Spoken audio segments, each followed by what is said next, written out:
Boa noite, meus amados irmãos, abençoados com toda sorte de bênçãos. Estamos ao vivo mais uma vez, graças a Deus. O Senhor nos permite estar aqui em mais uma sexta-feira. Hoje é dia 27 de setembro de 2019, para quem está ao vivo, claro, né? 17 de setembro de 2019, sejam 27 de setembro, né? De 2019, sejam todos muito bem-vindos.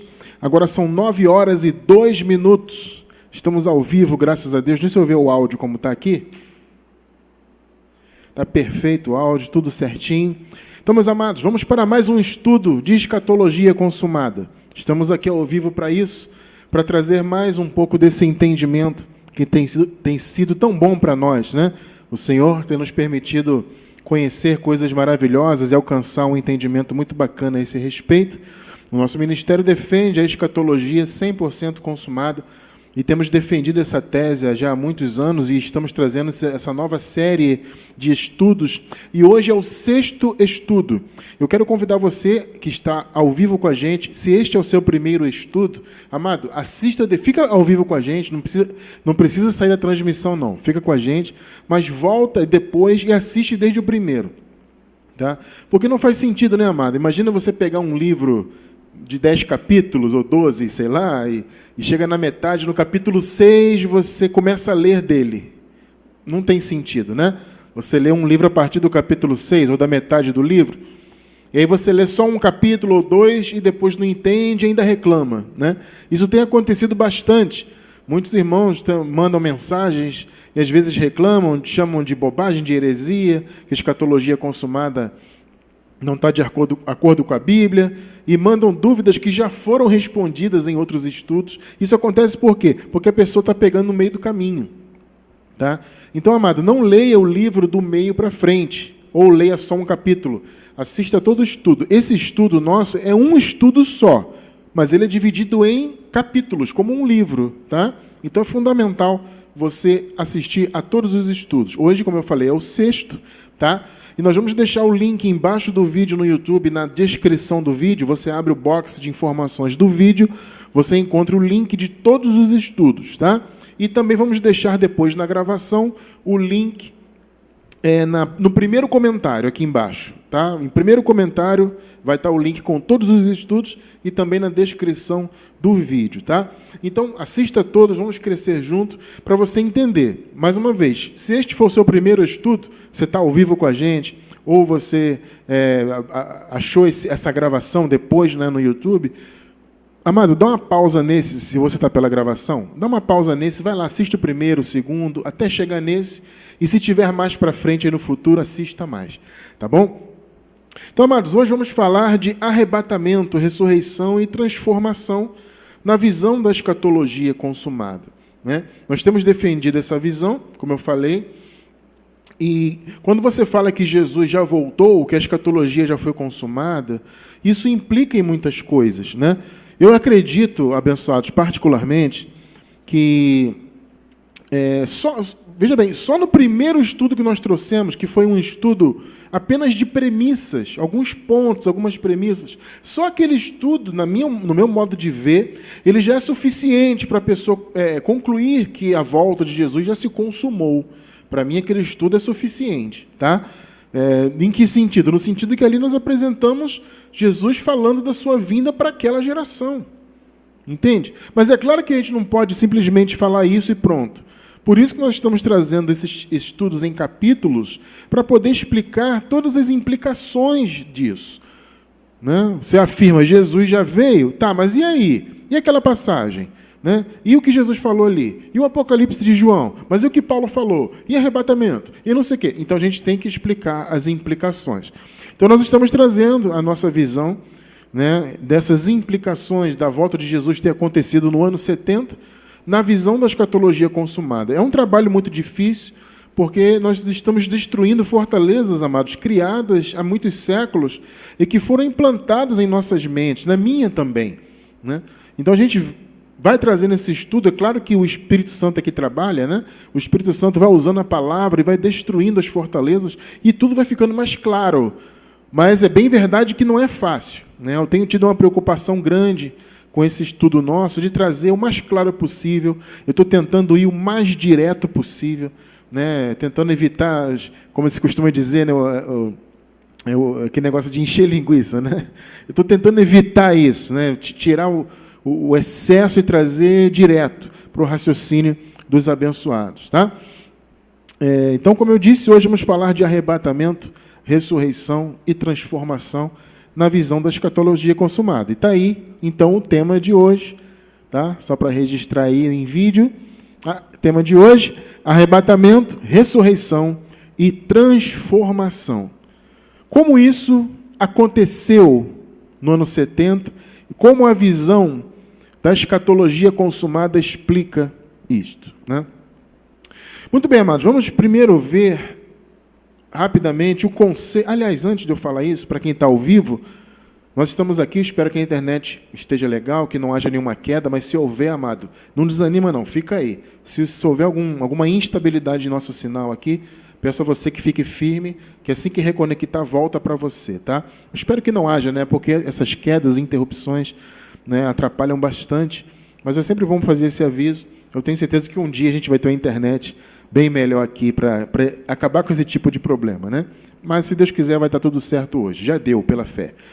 Então, arrebatamento, ressurreição e transformação. Como isso se processa, como isso aconteceu e como isso se explica, como se processa na mente de quem defende a escatologia consumada. Veja bem, o conceito de arrebatamento dos futuristas, né, daqueles que colocam no futuro, o que eles dizem, basicamente? Né? Existe uma ou outra diferença de raciocínios e tal, mas, basicamente, pelo menos a visão futurista que eu mais conheço é essa. Tá? Eles dizem que o arrebatamento vai ser uma retirada física do povo de Deus da terra, da igreja, no futuro, um futuro incerto. Né? Então, o Senhor vai retirar fisicamente o povo, né, a igreja da terra, antes da vinda dele, até onde eu sei é isso, né? Antes da vinda dele. Então, o povo vai sumir. Puf. Tem até filme que fala disso. Eu me lembro que eu ouvia, amado, na época que eu era criança, e isso foi uma das coisas que mais me trouxeram pavor, né, em relação a esse assunto. Eu ouvi eu ia falar CD, não era CD. Na época era um vinil. Talvez alguns de vocês tenham ouvido também. Um vinil que apresentava como fala? Me fugiu a palavra agora. Ele apresentava uma dramaturgia, é uma outra palavra que eu queria falar, mas assim, um teatro de áudio, né? Onde se fazia a interpretação do que aconteceria na volta de Jesus no futuro. Né? Então, eles dramatizaram isso, né? E trouxeram. Então, as pessoas faziam aquele desespero, aquele grito, fulano sumiu, desapareceu, meu Deus, eu fiquei, não sei o quê. Eu me lembro que eu ouvia, abençoado, aquele disco, eu ouvi várias vezes, e eu ficava absolutamente apavorado quando eu ouvia aquele disco. Vira e mexe, a gente colocava, reunia as pessoas para ouvir. Irmão, tá vendo? Ó, o avião vai ficar desgovernado, vai sumir, o carro, não sei o quê, vai acontecer isso e aquilo. E havia aquela gritaria, eles dramatizavam, né? No caso desse vinil, eles dramatizaram de uma maneira apavorante, com aquela música de filme de terror. Enfim, então tinha isso. Eu não lembro agora o nome do vinil, amado, mas alguém aí deve lembrar, tá? E eu me lembro também de filmes, eu assistia filmes de arrebatamento, disso e daquilo, porque eles dizem isso, vai acontecer no futuro, então a igreja vai ser retirada, como um teletransporte, né? Fisicamente vai todo mundo sumir, e vai ser levado ao paraíso, ao céu, e aí vai haver um período de grande tribulação, acho que de 7 anos, e aí depois Jesus vai voltar, e vai aparecer fisicamente, vai explodir no céu, todo mundo vai ver ele vindo, e... Eu digo para você, amado, isso não tem qualquer fundamento bíblico. Como nós já vimos nos estudos anteriores, não existe referência a uma terceira vinda. Tá? Jesus falou que ele viria ainda naquela geração. Então não existe nenhum fundamento para uma terceira vinda. Alguns dizem que no ano 70 foi um apocalipse pequeno, depois vai acontecer um apocalipse maior. Isso não tem fundamento. Outros dizem que haverá um terceiro templo para que tudo se cumpra. Não faz sentido, porque tudo que foi profetizado se cumpriu perfeitamente no templo, no segundo templo, que foi destruído no ano 70. Então não tem sentido você, vai ter um terceiro templo, vai acontecer uma terceira vinda. Amado, isso não tem fundamento bíblico. Isso são raciocínios extra-bíblicos. Na escatologia consumada, nós nos pautamos na Bíblia, na palavra. Entende? O que está revelado e escrito. Tá? Então, nós não entendemos, abençoados, essa visão, né? Não faz sentido pensar nisso no futuro, o arrebatamento no futuro, não. Se tudo já aconteceu, você vai ver que o arrebatamento, assim como a ressurreição, a transformação, está intimamente ligada à vinda de Jesus. Não é uma coisa separada, acontece primeiro um, depois o outro, o primeiro um, o outro, depois o um. Não, é junto. É uma realidade só, é um evento só. Tá? Então vamos ver isso. Já que, como nós vimos nos estudos anteriores, está muito claro que a vinda de Jesus se consumou no ano 70, né? Conforme ele profetizou, conforme nós vimos o apóstolo Paulo falando, né? As 70 semanas de Daniel, está tudo muito claro. Tá?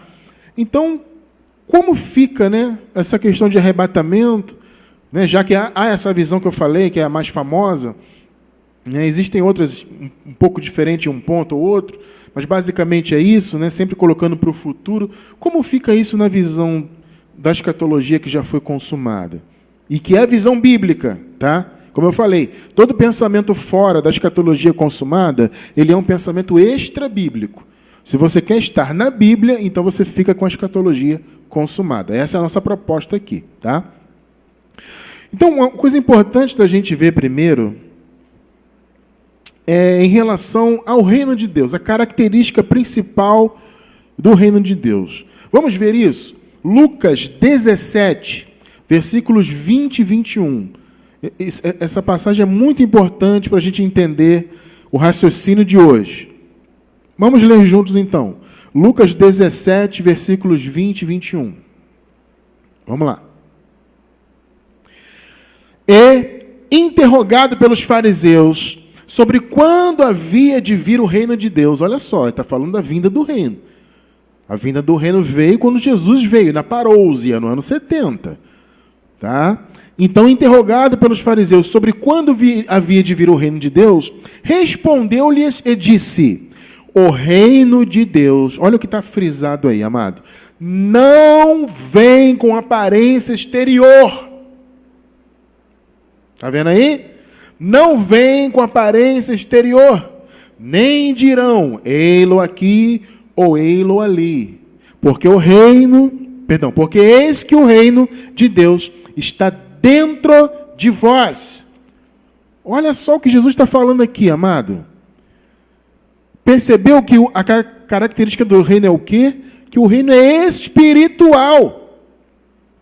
Quando Jesus fala dentro de vós, é o quê? É uma alusão a algo que é espiritual. Então o que ele está dizendo? Olha, vocês não vão ver o reino de Deus fisicamente. Entende? Não vai ser um território aqui na terra que vai vir do céu. Não é isso. Vocês não vão ver. Não vão dizer, o reino está ali. O reino está lá. Percebe? O que Jesus está dizendo? Que não é possível ver o reino com olhos naturais. Porque quando alguém disser sobre o reino, ele vai estar dentro de vós. Existe uma versão em português que aparece entre vós, tá? Mas no grego, a palavra no grego, a melhor tradução é dentro de vós, não entre, tá? Então, não vem com aparência exterior. Amado, frisa isso, imprime isso na tua casa, faz um quadro, coloca na parede, para você não esquecer disso, tá? O reino de Deus não vem com aparência exterior. Ninguém vai dizer ele está aqui ou ali. Ele vai estar dentro de vocês. Por que Jesus falou isso? Porque o reino é espiritual. Está claro isso, amado? Para mim está muito claro. Então guarda bem isso, que a gente vai precisar disso aí para entender. Tá? Vamos descer aqui. Arrebatamento. Vamos entender o conceito do arrebatamento que aparece na Bíblia. Tá? O arrebatamento que nós vemos na Bíblia vem da palavra no grego harpazo. Essa palavrinha aqui, ó. Harpazo. Essa palavra, o significado literal dela, né, a acepção mais forte dela, é aproveitar. E essa palavra, ela era utilizada, como vocês estão vendo aí, principalmente para se referir ao ato de tomar posse de algo à força. Interessante, né?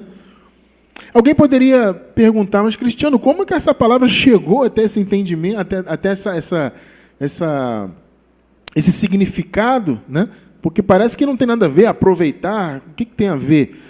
É assim, amado, as palavras elas têm um significado primordial, né? Mas ao longo do tempo, com o uso, elas vão ganhando outros significados. Isso acontece em todas as línguas, no português, inglês, isso acontece em todas as línguas. E no grego não é diferente. Por que ela significa aproveitar, mas ela era usada para falar de algo que é tomado à força? Porque o sentido aqui de aproveitar é um sentido, por exemplo, de alguém que toma posse de uma herança, né? Então ele toma aquela herança e ele vai aproveitar a herança. Percebe? E um sentido também muito utilizado é no sentido da pessoa que... da guerra, despojo de guerra.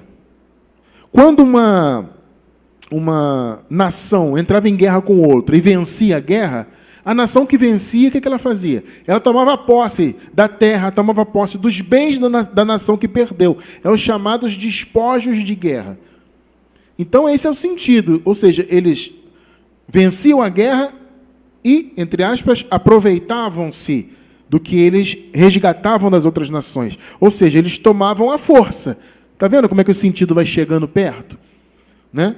Então, eles se aproveitavam e tomavam a terra, muitas das vezes, tomavam os bens, muitas das vezes. Esse é o sentido. Por isso que chegou nesse sentido, de tomar a força. Então, sempre que nós encontramos, abençoados, essa palavra no Novo Testamento, o sentido é sempre esse. Tomar força, tipo roubar, né, arrancar. Um exemplo que nós encontramos nessa palavra é quando Jesus falou assim, ó, as minhas ovelhas ouvem a minha voz, eu as conheço, elas me seguem, eu lhes dou a vida eterna, jamais perecerão, e ninguém o quê? As arrebatará das minhas mãos. Ou seja, ninguém vai arrancá-las à força de mim. Entendeu o sentido? Ninguém vai retirá-las de mim porque elas me pertencem. Então, quando alguém retirava alguma coisa de outra pessoa, que pertencia a outra pessoa, por exemplo, e alguém arrancava aquilo à força, isso é harpazo. Entende o que é arrebatamento? É isso. Foi colocado na nossa mente que arrebatamento era uma retirada, né, até pelo sentido mesmo da palavra, como um teletransporte físico, puf, do céu para a terra. Você vê que o sentido não é necessariamente esse. Essa não é a única interpretação que se pode dar. Como eu falei, a palavra é usada para algo que é tomado à força. Então, Jesus deu um exemplo. As minhas ovelhas estão na minha mão. Ninguém pode harpazo, ninguém pode arrebatá-las da minha mão, retirá-las de mim, porque elas me pertencem. O sentido é esse. Você já começa a clarear, não começa a clarear? O que significa arrebatamento? A gente vai chegar lá. Vamos ver aqui um exemplo de arrebatamento. Mas veja bem, esse exemplo que eu vou dar aqui, ele é até diferente do que aconteceu no ano 70. Eu quase que nem coloquei esse exemplo aqui no esboço, mas eu resolvi manter. Eu ia retirar, mas eu resolvi manter. Tá? E você vai ver por quê. 2 de Coríntios 12, versículos do 2 ao 4. Vejam só, vamos ler aqui. Do 2 ao 4. Aqui é Paulo falando dele mesmo. Conheço um homem em Cristo que há 14 anos, se no corpo não sei, se fora do corpo não sei, Deus o sabe, foi o que? Arrebatado ao terceiro céu. Foi ao paraíso. Eu sei que o tal homem, se no corpo, se fora do corpo não sei, Deus o sabe, foi arrebatado ao paraíso. O terceiro céu é paraíso, né? E ouviu palavras inefáveis que ao homem não é lícito falar. Observe uma coisa. Há duas chances aqui, certo? Ou ele foi arrebatado no corpo, ou ele foi arrebatado no Espírito. O que nós podemos raciocinar em cima disso? E quando se fala em arrebatamento espiritual, isso não é antibíblico, como alguns falam. Arrebatamento espiritual não existe.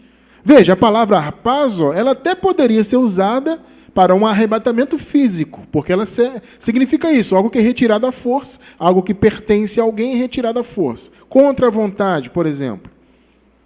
Obviamente, Paulo não imaginava que seria arrebatado. Obviamente, foi contra a vontade pessoal dele. Foi soberania de Deus. Deus o arrebatou. Entende? Mas ele fala, olha, não sei se foi no corpo ou se foi fora do corpo, se foi no espírito. Então, a metade, 50% de chance de ter sido um arrebatamento espiritual. Eu particularmente entendo que foi espiritual. Por quê? Porque o reino, o paraíso, o terceiro céu, é um ambiente espiritual. Concordam? Então, eu não posso interpretar, né, como alguns forçosamente interpretam. Arrebatamento aqui foi físico, com certeza, porque eles querem dar força a esse entendimento de que o arrebatamento é uma retirada física do povo, né? Com esse corpo físico, faz um teletransporte mágico e some todo mundo. É claro, mais uma vez, o que aconteceu com Paulo foi diferente do que aconteceu no ano 70. Até porque Paulo foi arrebatado antes da vinda do reino. Então isso interfere, obviamente. O arrebatamento no reino foi uma outra realidade. Mas aqui você já entende que arrebatamento no sentido espiritual é válido. E para mim foi no espírito, não no corpo. No meu modo de ver. Há 50% de chance de ser um ou outro, né? Para mim foi espiritual, porque o reino é espiritual. Tá?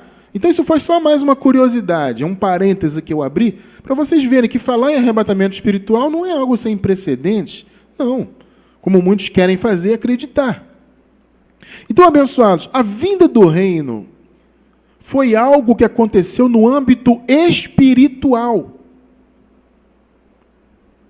Como vocês viram lá em cima no início, não foi algo visível aos olhos naturais. Muitos hoje ficam com esse argumento, mas se você diz que Jesus voltou, Cristiano, como é que não tem registrado na história? Como é que ninguém disse que viu ele? E os mortos que não saíram dos túmulos? A gente vai chegar lá, calma aí. Eu quero ver os mortos ressuscitados. Mas Jesus falou que o reino não vinha com aparência exterior. Aparência física. Ninguém dizia ele ali, ou ele ali, aqui e ali. Não. Está percebendo? A vinda do reino aconteceu em âmbito espiritual. Mas houve um registro histórico da vinda do Senhor? Houve. O que foi visto aos olhos naturais? O juízo. Entende? A vinda de Jesus, além de trazer o reino espiritual, trouxe o juízo contra Israel. O juízo foi visível, tanto que o juízo é amplamente registrado na história. Qualquer pesquisazinha na internet, aí você encontra a guerra dos judeus contra Roma. Então está registrado. A vinda de Jesus tem registro histórico? Tem. Em que aspecto? No aspecto do juízo. Porque era impossível vir o juízo, a destruição e não haver registro. Entende? Mas o reino em si, ele se manifestou espiritualmente. Ele veio espiritualmente. Não foi visto a olhos nus. Por isso que ninguém pode dizer, mas eu não vi, não tem registro na história que alguém disse que viu Jesus voltar, porque foi no âmbito espiritual. Logo, obviamente, o arrebatamento foi no âmbito espiritual. Eu não posso divorciar uma coisa da outra. Mais uma vez, a vinda do reino trouxe em seu bojo tudo. O juízo contra Israel, arrebatamento, ressurreição, transformação. Tudo isso aconteceu na vinda do reino, na parousia. Se a parousia for espiritual, se o reino espiritual não seria visto com aparência exterior, então o que aconteceu foi espiritual. Concorda que isso tem lógica? Tem lógica, obviamente. Então vamos ver aqui o texto mais usado, né, por aqueles que colocam lá no futuro. 1 Tessalonicenses, capítulo 4, verso 16 e 17. Vamos lá. Porque o mesmo Senhor descerá do céu. Note que Paulo está falando o que Jesus disse lá. Jesus disse que ele viria no céu, nas nuvens. Eu falei, como eu já expliquei para vocês nos estudos anteriores, a nuvem tem não é literal, não é uma nuvem física de chuva que você vê. A nuvem tem um sentido de autoridade, de juízo, de força, de reino. Esse é o sentido, tá? Então, Paulo está falando exatamente o que Jesus falou lá. Ó. Porque o mesmo Senhor descerá do céu com alarido, e com voz de arcanjo, e com a trombeta de Deus. A trombeta é um símbolo de anúncio. Né? Quando um rei, por exemplo, ia sei lá, para uma guerra, ou sei lá, para alguma reunião fora do seu reino, né? Em outro país, em outro lugar, em outro estado, ele voltava, havia um anúncio. Quando ele voltava de guerra, o rei foi guerrear. Na volta havia o quê? Um anúncio que ele estava voltando. Então se tocavam trombetas. Vocês percebem o sentido de Paulo usar essa metáfora aqui, o sentido histórico disso? A trombeta, nesse caso aqui, é um anúncio do rei chegando. E os que morreram em Cristo, olha aí, ó, ressuscitarão primeiro. Você está vendo que a ressurreição está intimamente ligada à vinda. Não pode separar. Então, o que houve lá? O Senhor desceu no reino invisível, espiritual. Ninguém disse Eilo aqui ou Eilo ali. Pegou, né? Houve a ressurreição. A ressurreição espiritual em que sentido? No mundo espiritual. Os que estavam mortos ressuscitaram com corpos glorificados. Houve a ressurreição. Onde ela aconteceu? No reino. O reino é físico ou espiritual? Espiritual. Está percebendo? Aconteceu no âmbito espiritual. Eles ressuscitaram no reino, com corpos de glória. Aí Paulo fala, note que eu frisei as palavras aqui, ó. Depois nós... Vem cá, se isso aqui era para ser no século 21 ou 22, sei lá, no futuro, Paulo não teria dito eles? Ele podia falar, olha, haverá ressurreição, né? Depois eles lá no futuro, não é isso? Não, ele disse nós. Quem é nós? Eles lá na época deles. Ah, Cristiano, é porque Paulo não sabia, né? Então ele imaginou... Amado, quem não sabia era a gente. Quando eu falava que era no futuro, porque eu já falei muito, né? Que era no futuro. Quando eu falava, eu é que não sabia. Está muito claro nos estudos anteriores que fizemos que Paulo sabia exatamente. Ele não sabia o dia. Isso ninguém sabia o dia. Mas ele sabia exatamente que seria naquela geração ainda. Ou seja... pessoas ainda estariam vivas. Aqui, ó. Depois de nós, ou seja, vai ser no nosso tempo aqui. Vai acontecer aí no nosso tempo. Os que ficarmos vivos. Note que isso corrobora com o que Jesus falou lá. Você lembra que Jesus falou que nós já estudamos? Olha, alguns de vocês que estão aqui não provarão a morte até que me vejam vir no reino. Aqui, ó, os que ficarmos vivos. Nós, não eles. Então, se o apóstolo Paulo estivesse se referindo a um futuro muito distante, ele diria, eles lá no futuro. Não, ele falou nós. Os que ficarmos vivos, seremos arrebatados, juntamente com eles nas nuvens. Já expliquei o sentido de nuvens, né? A encontrar o Senhor nos ares. Já vou falar de ares, tá? E assim estaremos sempre com o Senhor. Meus amados, o que é arrebatamento? Arrebatamento é tomar a posse de algo à força. Algo pertence a alguém, a pessoa vai lá e toma a força. E isso é arrebatamento. Arpazo. Tá? O que Jesus fez? O que foi o arrebatamento? Ele tomou os seus eleitos à força. Os seus eleitos pertenciam a quem? antes da vinda do Senhor, o que afetava os eleitos do Senhor? A morte. A morte dominava. Jesus resgatou os seus da morte. Quem estava morto, quem já havia morrido, todos que haviam morrido, a gente vai falar disso já, tá? Com mais profundidade. Todos que haviam morrido estavam presos à morte. E os que estavam vivos antes do ano 70 estavam à mercê da morte. O que Jesus fez com todos os seus, os que estavam mortos e vivos? Ele os arrebatou, ele os tomou à força das mãos da morte. Por isso que Paulo, lá na frente, a gente vai ler isso já já, Paulo diz, tragada foi a morte na vitória.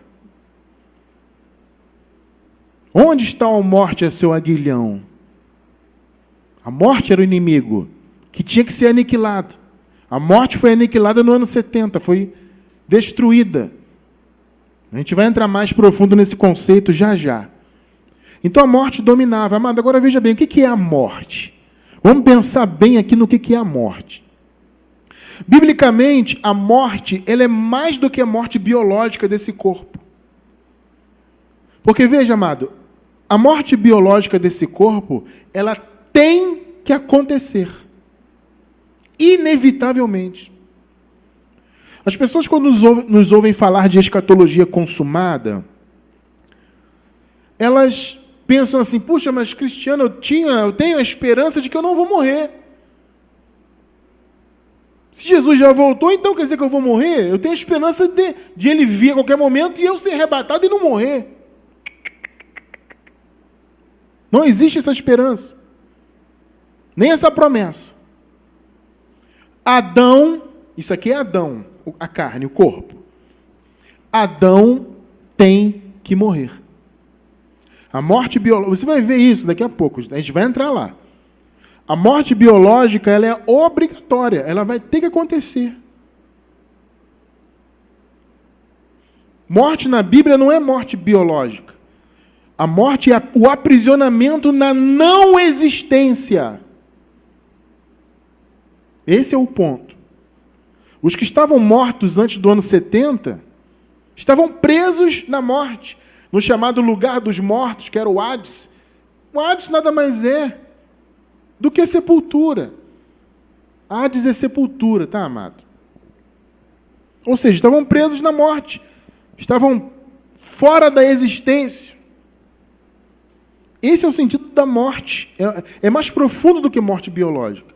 É deixar de existir, é deixar de usufruir da presença de Deus, é ficar preso, confinado, naquela condição de morto. É ser mortal. Todos, anota bem o que eu vou dizer, todos antes do ano 70 eram mortais. Porque os mortos estavam presos na morte, não tinham existência. Os vivos estavam à mercê da morte. A morte não tinha sido vencida ainda. Está entendendo? Então, todos que morreram antes do ano 70, inclusive quem morreu lá antes da cruz, estavam presos à morte. Os vivos, até o ano 70, estavam à mercê da morte.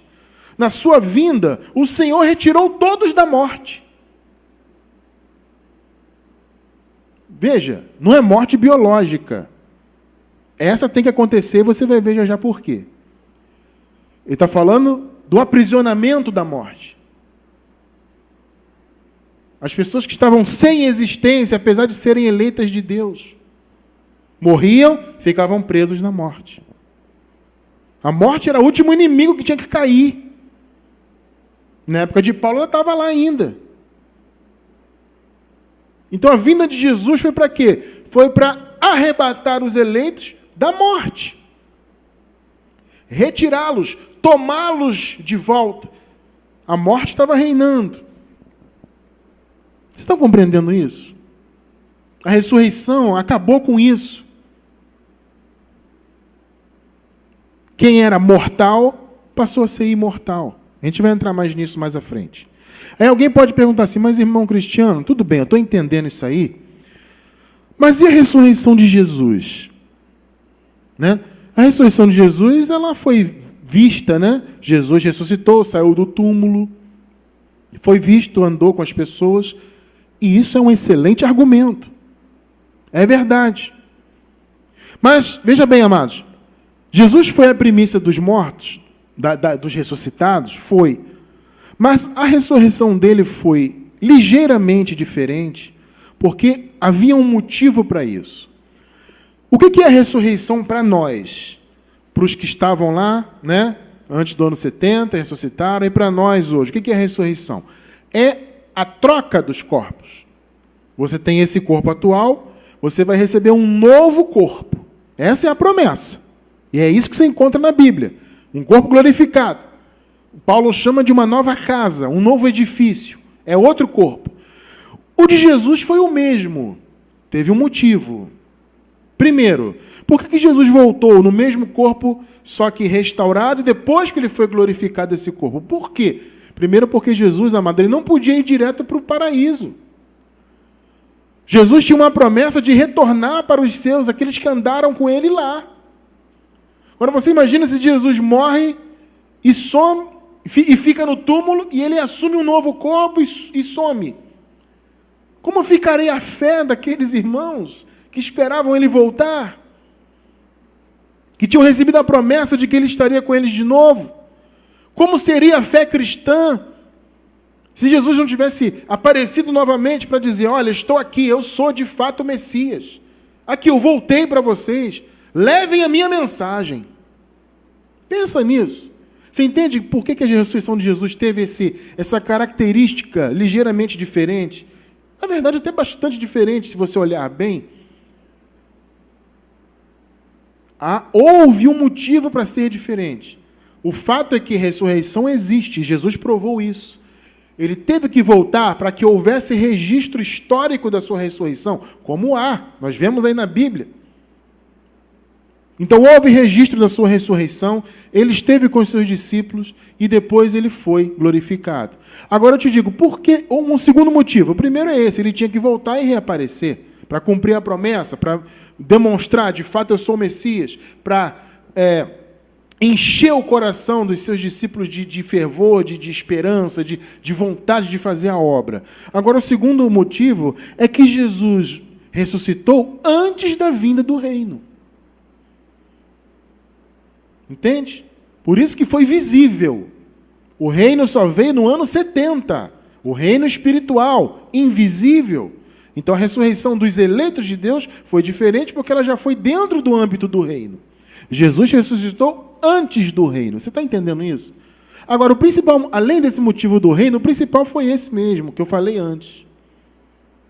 Então o argumento é bom? É bom. Mas o argumento não anula o raciocínio, porque a ressurreição de Jesus forçosamente tinha que ser diferente. Agora, a nossa, que ressurreição é a nossa? Repito, assumirmos um novo corpo, um outro edifício. Tá? Então, fecha parêntese, né? Os que estavam mortos, então, naquela ocasião, até o ano 70, ressuscitaram com corpos glorificados.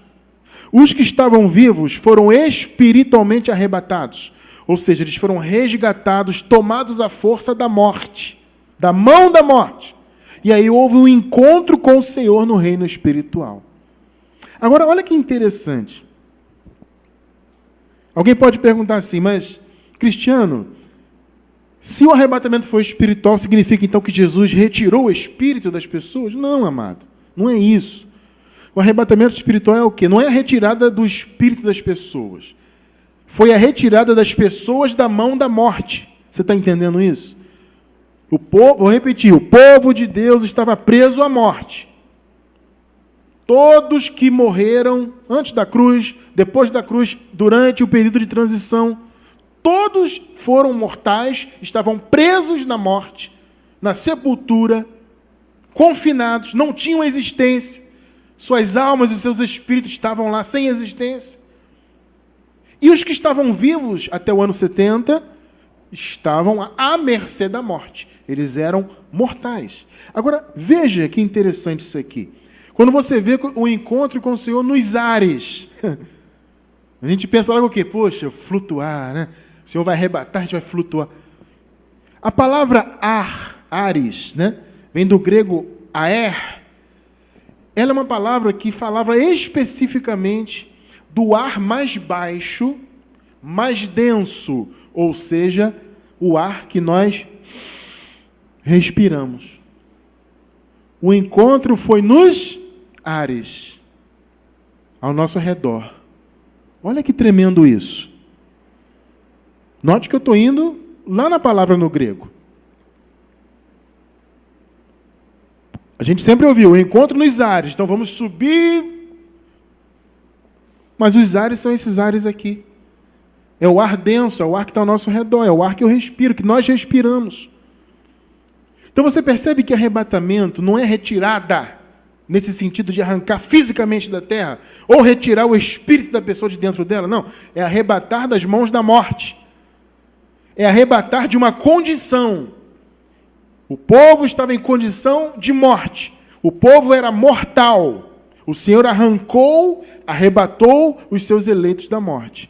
Os que estavam mortos ressuscitaram com corpos glorificados lá no reino. Os que estavam vivos foram arrebatados.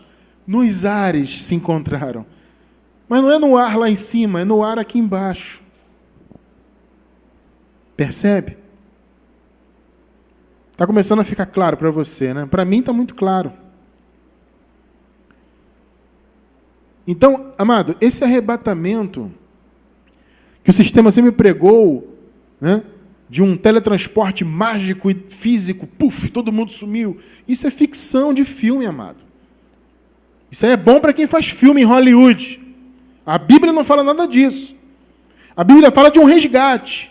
Arrebatamento, nesse caso, acaba sendo um sinônimo de resgate, salvação. Salvação da morte, de uma condição de morte. Um resgate espiritual de quem estava vivo e não mais morreria. Estou falando da morte bíblica, ou seja, não mais estaria preso à morte. Morrer biologicamente é outra coisa, a gente já vai chegar lá. Tá? Repito, a morte biológica ela tem que acontecer. Por quê? Porque Adão tem que morrer. Biologicamente, tem que acabar. E você vai entender já já por que disso. Então, o que é arrebatamento? Resgate da morte. Resgate de uma condição de morte. Os que estavam mortos, eu estou repetindo bem para frisar bem, para fixar bem. Quem estava morto, ressuscitou, com corpo glorificado. Não foi visível a olhos nus, foi no reino. O reino não veio com aparência exterior. Então ressuscitou. O Senhor os arrebatou, os retirou da morte. Os que estavam vivos foram retirados da morte também. Foram transformados. A gente já vai chegar lá. Aí você pergunta, irmão Cristiano, por que então que os vivos não foram logo levados, né? E receberam logo corpos glorificados? Já que Jesus arrebatou, né, os que estavam mortos e já os deu o corpo de glória, já ressuscitaram com um corpo novo, por que os vivos também não receberam logo? Sabe por quê, amado? Porque há uma regra para se receber o corpo glorificado. O corpo glorificado, ele é uma consequência da morte deste corpo atual. Por isso que eu falei que a morte de Adão tem que acontecer obrigatoriamente. Porque o corpo glorificado, ele só se manifesta quando este atual morre. Por isso que aqueles que estavam vivos na ocasião do ano 70 não foram simplesmente receber um corpo de glória e pronto. Há uma regra estabelecida por Deus. Tem que morrer o corpo de Adão para que o novo corpo se manifeste. Então, resumindo, não se pode receber um novo corpo estando este aqui ainda vivo. Vamos ver isso aí? Vamos começar lá em 1 Coríntios. Vamos entrar em ressurreição, já falamos bastante, né? Mas vamos falar mais um pouco. E transformação. 1 Coríntios 15, do 20 ao 26 primeiro. 20. Mas, de fato, Cristo ressuscitou dentre os mortos e foi feito as primícias dos que dormem. Então, o Senhor foi o primeiro da ressurreição. Por isso que está falando aqui. 21. Porque assim como a morte veio por um homem, também a ressurreição dos mortos veio por um homem. Agora veja bem o 22, hein? Está sublinhado aí, ó. Porque assim como todos morrem em Adão, assim também todos serão vivificados em Cristo. Todos morrem em Adão. Adão tem que morrer. Por que, Cristiano? A gente vai ver. A gente vai chegar lá. Tá? 22, agora o 23. Mas cada um por sua ordem. Primeiro foi Cristo as primícias. Depois os que são de Cristo, quando? Quando? Na sua vinda. Eu pergunto para vocês, quando foi a vinda? Não foi no ano 70? Isso já não está mais do que claro, amados? Se esse é o primeiro estudo nosso que você está vendo, assista aos outros, amados. Primeiro, do 1 ao 5. E se você estiver no futuro aí, provavelmente terão outros estudos. Assistam os outros também. Hoje é o 6º aqui. Então a ressurreição dos que são de Cristo foi quando? Na vinda dele. A vinda foi onde? Quando? No ano 70. Então já aconteceu. 24. Não tem como botar no futuro, amado. Depois virá o fim, quando tiver entregue o reino a Deus, ao Pai, e quando houver aniquilado todo o império e toda potestade e força. Jesus fez isso aqui. Isso aqui é uma referência à destruição do templo. Tá? Ao reinado da lei, do império das trevas, as potestades, ou seja, os líderes religiosos, os fariseus, todo aquele peso da lei, toda a desobediência dos israelitas que continuaram praticando obras da lei. Tudo, o que foi aniquilado no ano 70? Não foi não foi Israel? Não foi a fé deles? Todo o poder religioso que eles tinham? Toda a autoridade religiosa? Foi o que Jesus fez, ele aniquilou aquilo tudo. 25. Porque convém que reine até que haja posto a todos os inimigos debaixo dos seus pés. Isso aqui é uma referência a um salmo, né? Eu até me esqueci agora qual que é. E ele fez isso, ele colocou todos os inimigos do Senhor, os principados, os potestades, todo aquele poder de desobediência, todo aquele poder que negou o Messias, o Senhor o colocou debaixo dos seus pés. O Senhor pisou naquele templo e destruiu aquele templo. Tremendo isso, né? Agora veja o 26. Ora, o último inimigo que há de ser aniquilado é a morte. Aqui Paulo está antes do ano 70. Repito, a morte não havia sido aniquilada. Jesus já havia ressuscitado. Vamos dizer assim, Jesus já havia dado um golpe muito fatal na morte, né? Porque ele já tinha pessoalmente vencido ela. Mas ele precisava acabar com ela de uma vez por todas. Por isso que Paulo falou, ainda tem um inimigo para cair, é a morte. No ano 70, a morte caiu. Note, mais uma vez, eu não estou falando de morte biológica, essa tem que acontecer. Eu estou falando do estado de morte. A morte permanente. Vocês estão entendendo isso? O aprisionamento da morte, o aguilhão da morte. Isso tinha que acabar. Os eleitos estavam ainda submetidos nela. Os que morreram antes do ano 70 estavam presos em suas sepulturas. E os que estavam vivos estavam à mercê da morte. Jesus tinha que acabar com isso. Então, o último inimigo que tinha que ser aniquilado era a morte. Foi aniquilado no ano 70. Agora, veja a metáfora da semente que Paulo fala. E aí você vai entender por que tem que haver a morte espiritual de Adão, o nosso Adão. Por que ele tem que morrer biologicamente? Por que apesar disso, nós somos imortais? Você já vai entender isso. 1 Coríntios 15, vamos ler do 35 ao 44. Vamos lá. 35. Mas alguém dirá, como ressuscitarão os mortos? E com que corpo virão? Amado, veja o 36. Esse é outro que você tem que fazer um quadro e colocar na sua parede da sua casa. Insensato! O que tu semeias não é vivificado, não nasce, se primeiro não morrer.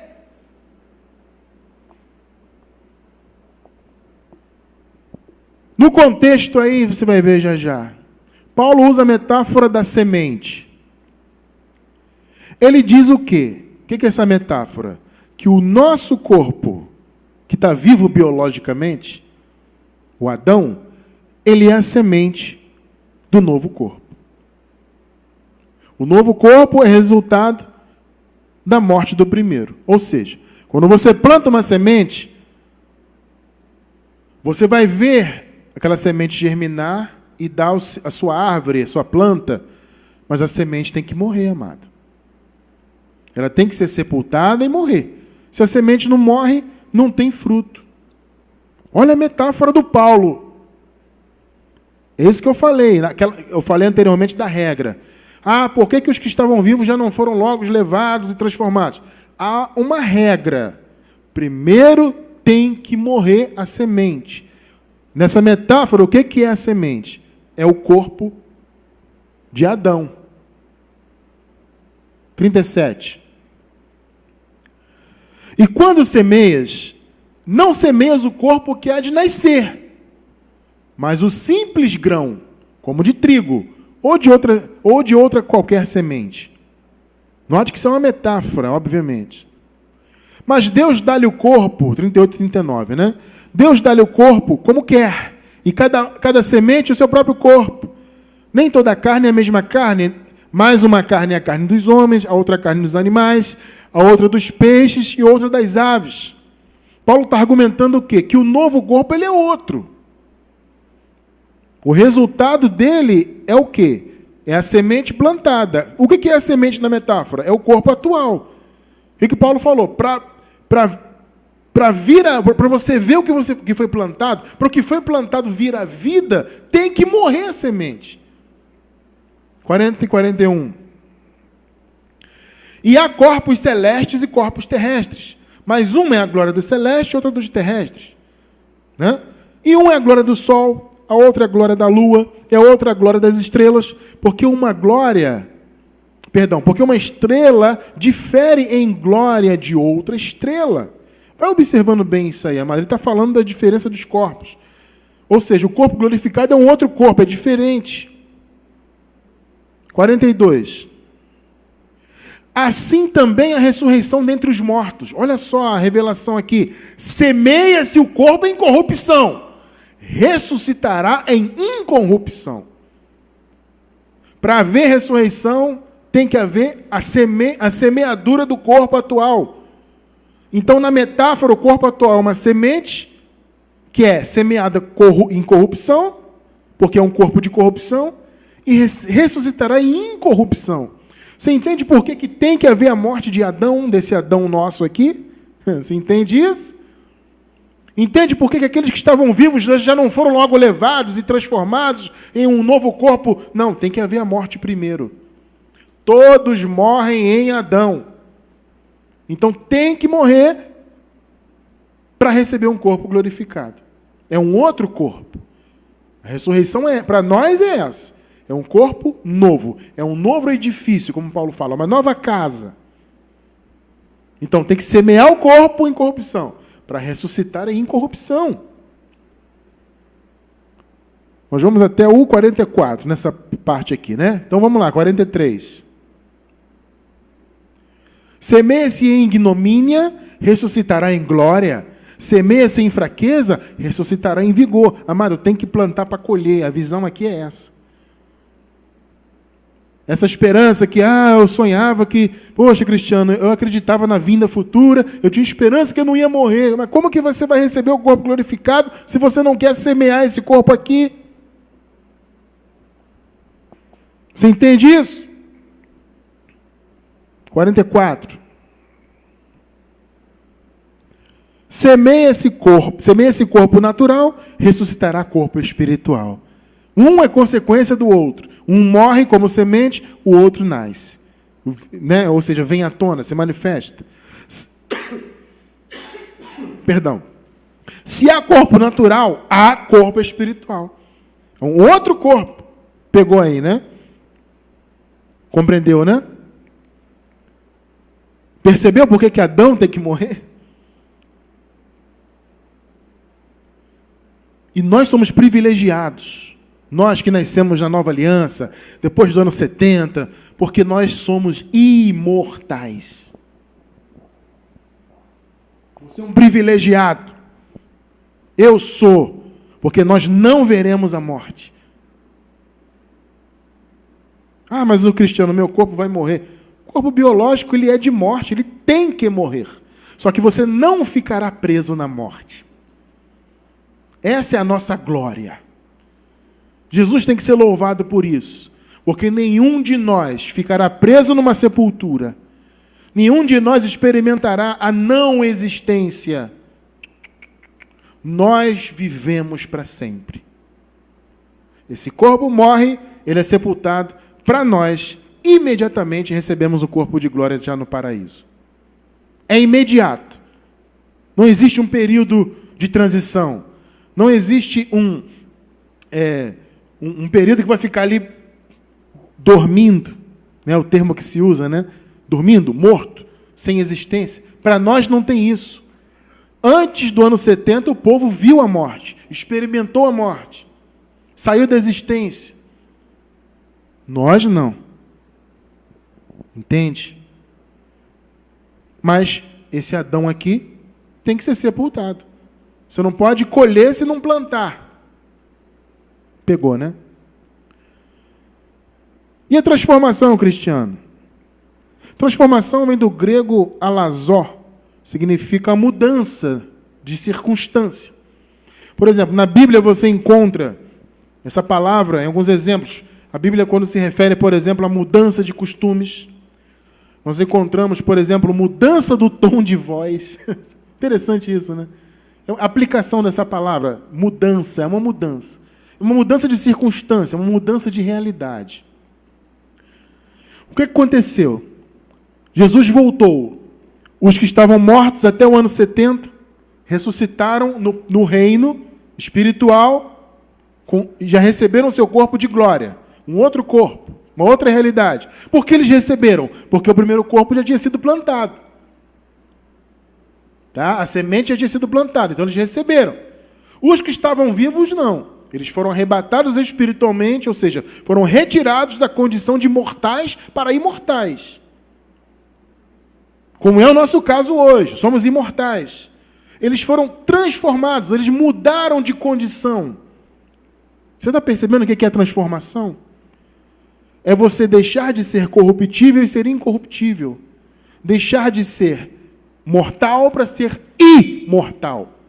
Nós somos imortais. Por quê? Porque no ano 70 a morte foi destruída. O último inimigo caiu no ano 70. Por isso que nós não experimentamos a morte. Nós temos um privilégio tremendo. Esse corpo aqui, biologicamente, ele morre. Cumpre aqui o propósito, cumpre o tempo de Deus e morre. Tem que morrer para ser plantado como semente para ressuscitar num novo corpo. Só que para nós isso é imediato. Os que estavam vivos na ocasião da volta de Jesus, eles foram transformados. Eles passaram da condição de mortais para imortais. Nós não fomos transformados, nós, que nascemos depois do ano 70. Porque nós já nascemos imortais. Percebe o privilégio que você, que eu, que nós temos? Pelo que Jesus fez no ano 70, em sua volta, em sua vinda. É um privilégio grande. Nenhum de nós verá a morte. Morte é uma ilusão para nós. Ela já foi destruída, não tem morte. O que tem é uma troca de condições. Você está num corpo físico aqui, imediatamente após essa máquina, entre aspas, parar de funcionar, imediatamente você recebe um corpo glorificado. Não há morte. Não há aprisionamento na sepultura. Entende? Ah, mas Cristiano, uma curiosidade que eu me lembrei agora, né? Cristiano, mas não há o seio de Abraão, não havia. Amado, deixa eu falar uma coisa para vocês. O seio de Abraão, ele era uma crendice dos judeus. Jesus até utilizou essa crendice deles quando ele fez aquela parábola do Lázaro, o mendigo, e do rico. Vocês se lembram disso, né? Ele fez uma parábola ali, porque Jesus tinha uma intenção com aquela parábola, como todas que ele ensinou. Ele tinha intenção de trazer um outro entendimento ali, que estava por trás daquela história. Tá? Aquela história de Lázaro e do rico, aquilo não aconteceu literalmente, amado. Aquilo é uma parábola, como tantas outras. E Jesus usou o que os judeus acreditavam. Eles criam que quando eles morriam, eles iam para o seio de Abraão, para o Hades de Abraão, para o Sheol de Abraão, no caso. É isso que eles acreditavam. Mas, amado, Paulo não fala disso, não. Você vê Paulo falando de seio de Abraão? Nem Jesus ensinou sobre isso. Ele só citou dentro de uma parábola. Para você que está ouvindo, aliás, para quem está na gravação também, né? Tem um link embaixo do vídeo na descrição. Quando você abre o box de informações do vídeo, você encontra um link da nossa livraria. Leia o nosso livro Respostas em Graça.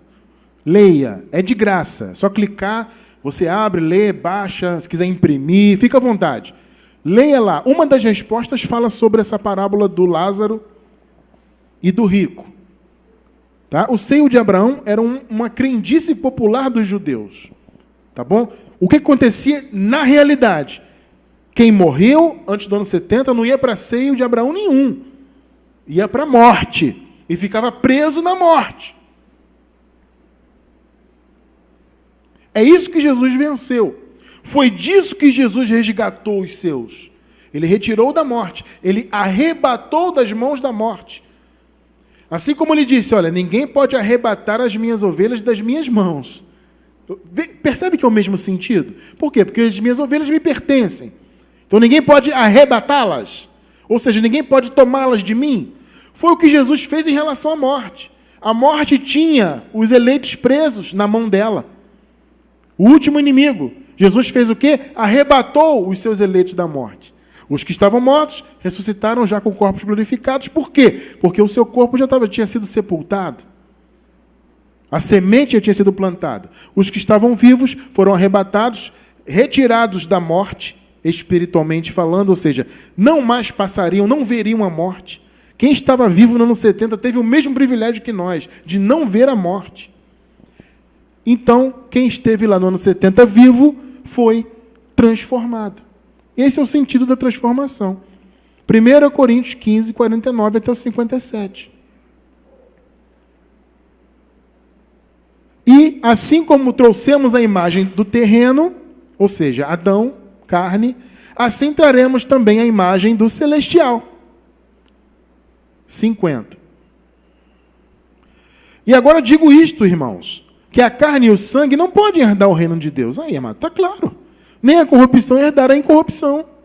51. Eis que vos digo um mistério. Na verdade, nem todos dormiremos, mas todos seremos transformados. Muitos se apegam nisso aqui. Ah, Cristiano, está vendo aí? Nem todos dormiremos. Eu tenho a esperança que eu não vou morrer. Não, amado, Paulo está falando nem todos dormiremos até o ano 70. O que Paulo está falando aqui corrobora, mais uma vez, vou repetir, corrobora o que Jesus falou lá. Olha, muitos dos que estão aqui não verão a morte até que me vejam vir no reino. Paulo está corroborando o que Jesus falou. Nem todos dormiremos. Note que o contexto é a vinda de Jesus, a ressurreição aqui. Você não pode retirar o versículo do contexto para interpretar de outra maneira. Tá? Quando Paulo diz, nem todos dormiremos, o que ele está dizendo? Olha, quando Jesus voltar, eu não sei o dia que é exatamente, mas quando acontecer, vai ser na nossa geração, nem todos vão morrer, alguns vão estar vivos lá. Agora, todos seremos transformados. Ou seja, vai haver uma mudança, transformação, amado, no grego é mudança, é uma mudança de condição. Então Paulo está dizendo, olha, vai haver uma mudança. Por quê? Porque vai haver um arrebatamento. Hoje nós estamos presos na morte. Eu estou à mercê da morte, no caso, né? Como se Paulo estivesse dizendo isso, né? Eu estou à mercê da morte, vocês também. Se nós morrermos agora, vamos ficar presos lá na sepultura. Mas vai haver uma transformação. Que transformação é essa? 52. num momento, num abrir e fechar de olhos, ante a última trombeta, porque a trombeta soará e os mortos ressuscitarão incorruptíveis e nós seremos transformados. Nós vamos mudar de condição. Que condição, Cristiano, que mudou? Vamos lá. Porque convém que isto que é corruptível, ou seja, nós atualmente que somos corruptíveis, esse tempo de morte que nós vivemos, porque o último inimigo ainda não tinha sido aniquilado, se revista de incorruptibilidade. Veja, é que isto que é mortal se revista de imortalidade. Percebeu o que é a transformação? É a pessoa sair da condição de mortal para imortal. Antes do ano 70, eles eram mortais. Estavam à mercê da morte, preso. Quem morresse ficava preso na sepultura. Quem já havia morrido estava preso. Sem existência, sem a presença de Deus, sem usufruir de paraíso. Mas com a vinda do Senhor, os que estavam mortos, os que já haviam plantado a sua semente, né, o seu corpo adâmico, receberam já o corpo de glória. Os que estavam vivos passaram da morte para a vida. Não mais experimentariam a morte. E é exatamente como nós vivemos hoje, graças a Deus. Nenhum de nós nenhum eleito vai experimentar a morte. Amado, você que está me ouvindo, entenda isso. Você não verá a morte. Adão, essa, entre aspas, máquina, ela vai parar de funcionar. Adão tem que morrer, porque Adão é a semente do novo nascimento. No caso do novo corpo. Adão vai morrer biologicamente. Mas nós não somos Adão. Nós estamos Adão, vamos dizer assim. Nós somos eleitos do Senhor, somos espíritos que Deus criou. Então nossa alma e nosso espírito vai habitar um novo corpo. Nós não veremos a morte, jamais estaremos presos à morte. Isso é uma notícia maravilhosa. Entendeu o que é transformação? É você passar da morte para a vida, deixar de ser mortal para ser imortal. E quando isto que é corruptível se revestir de incorruptibilidade, e isto que é mortal se revestir de imortalidade, então vai se cumprir a palavra que está escrita: tragada foi a morte na vitória. Nessa época que Paulo escreveu, isso ainda não havia acontecido. Por isso que ele falou, o último inimigo é a morte. Eles ainda, nesse período aqui da carta, ainda estavam à mercê da morte. Os que haviam morrido estavam presos nela. E os que estavam vivos estavam à mercê dela. Mas ele falou, quando Jesus voltar, quando nós formos transformados, ou seja, quando houver essa mudança, a mudança de pacto, a mudança de condição, morte para imortalidade, aí a morte vai ser tragada. E foi no ano 70. E aí ele diz, onde está, ó morte, o teu aguilhão? Onde está, ó morte, a tua vitória? Ô amado, que palavra, que convicção que Paulo tinha. Você vê que eles estavam vivendo ainda um momento de esperança. Era um momento ainda de aguardar. Era um momento ainda de apreensão, porque eles sabiam que se morressem, ficariam presos à morte. Eles não sabiam exatamente quando Jesus ia voltar. Mas Paulo já cantava a vitória. Ô morte, cadê o teu aguilhão? Porque Jesus vai vir e vai destruir você. Vai acabar com Hades, com a sepultura, com o aprisionamento. Nós vamos ser transformados, vamos passar de mortais para imortais. 1 Coríntios 56, 57, para encerrar. Ora, o aguilhão da morte é o pecado. E a força do pecado é a lei. Por isso que a lei tinha que cair definitivamente, amado, no ano 70. Você vê que está tudo ligado. Mas, graças a Deus que nos dá a vitória por nosso Senhor Jesus Cristo. Então, você vê que Paulo já fez uma confissão, né? Que eles estavam aguardando essa vitória. Eles não queriam ficar presos na morte. E nós temos o privilégio de já vivermos essa vitória. De não ficarmos presos à morte. Nós somos imortais. A passagem desse corpo para outro corpo é só uma mudança de condição, não é morte. Vocês estão entendendo isso? Que deu para entender bem, né? Então, resumindo, o que é arrebatamento, transformação, ressurreição? É isso. Arrebatamento é a retirada das mãos da morte. Aqueles irmãos, né, que estavam presos ou à mercê da morte foram arrebatados da morte. Os que estavam mortos ressuscitaram com corpo de glória no reino. Não uma ressurreição, como o povo diz aí que vai acontecer no futuro, que as pessoas vão sair do túmulo. Não, não é. Como eu expliquei em relação à ressurreição de Jesus, eu já expliquei aqui. Não, a ressurreição aconteceu no reino. A nossa também. Esse corpo de Adão morre, ele vira uma semente, nós já nascemos. Essa semente, entre aspas, já nasce um novo corpo na glória também. A nossa ressurreição é na glória. Quando esse corpo aqui parar de funcionar, você já acorda na glória. Por quê? Porque você não é mortal. Nós não somos mortais. Nós somos imortais. Eles lá foram transformados. Nós não. Nós já nascemos depois da transformação. Eles passaram da condição de mortal para imortal. Nós já nascemos imortais. Amado, para mim está muito claro.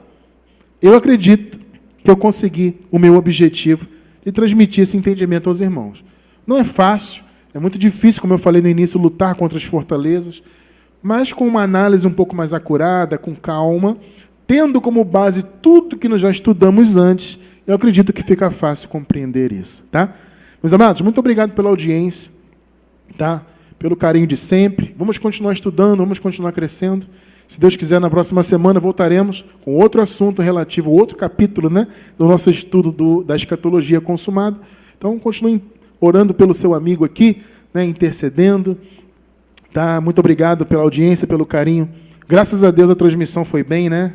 O sinal não caiu, deu tudo certo. Eu fico muito satisfeito quando isso acontece, para não cortar o nosso raciocínio, tá?